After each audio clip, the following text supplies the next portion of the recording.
Venezuela's state power company Corpo Elec has said that 3 transmission towers were sabotaged in the Anzoa Tegui state. The company called it a criminal act aimed at disrupting services in the country's east. Reports suggest that America's CIA was behind the massive power outage. Officials say the attack is part of what they described as an unconventional war targeting the well-being of the Venezuelan people. This as US President Donald Trump confirmed in October that he authorized the CIA to carry out operations inside Venezuela. The order grants the CIA broad powers to covert action or for covert action, ranging from secret information campaigns to support for opposition groups and even potential targeted strikes. The move marks one of Washington's most aggressive steps against President Nicolas Maduro in years. President Maduro is now striking a public tone of peace as tensions continue to rise. At a rally in the densely populated Petare district outside Caracas, Maduro appeared before supporters, called for calm and unity, and invoked the memory of British musician John Lennon, even singing a few lines from the song Imagine.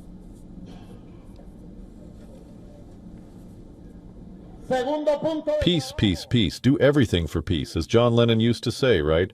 Alfred Nazareth, how did the John Lennon song go? The Venezuelan president also criticized planned military drills by Trinidad and Tobago, calling them a threat to regional stability and accusing the neighboring nation of allowing its waters to be used for exercises aimed at intimidating Venezuela. The exercises take place amid broader U.S. military deployments in the Caribbean, which include warships, fighter jets, and thousands of troops. Inside the White House, senior officials have met multiple times this week to discuss possible military options. The United States military's 20th strike on a vessel allegedly involved in drug transport pushes the total number of deaths since the attacks began in September to at least 80. And joining us live from Caracas, Venezuela, is Diego Sequeira. He's a journalist and also a political analyst. He works in the independent Mission Verdad outlet. Mr. Sequeira, it's good to see you again. Let's talk about what happened in the country's east. Has power been restored? And what is the president saying about this latest development? It's restored. I haven't heard for recent comments of our president. Up to this point, it's 9 in the morning yet. Probably he'll address it at some point of the day. This is not by any chance the first time that this happened, but now you have also a lot of overt context that also explains the causes, the probable causes of this breakdown on Anzoátegui state, which is, it's a very important key strategic state at the east of Venezuela.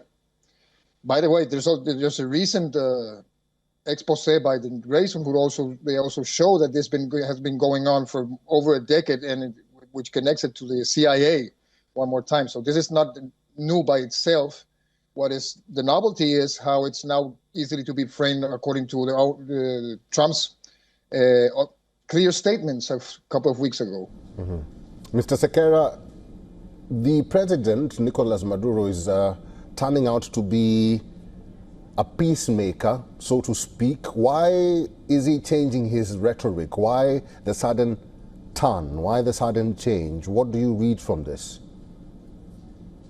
Well, actually, it hasn't changed its rhetoric. I mean, either it is talking about peace, which is something that has been favored throughout all these years, or he's talking in defensive terms, which is quite different of the aggressive ones that the U.S. has been using, not only state officials, but also the media and so on. So it's kind of unsurprising, actually, that he just is in favor of peace. It's an obvious take, actually. I mean, we are willing, Venezuela is willing to defend, and that's basically the government's message, but that doesn't mean that the main interest is actually to not go to an open confrontation, to favor diplomacy and to favor peace above all.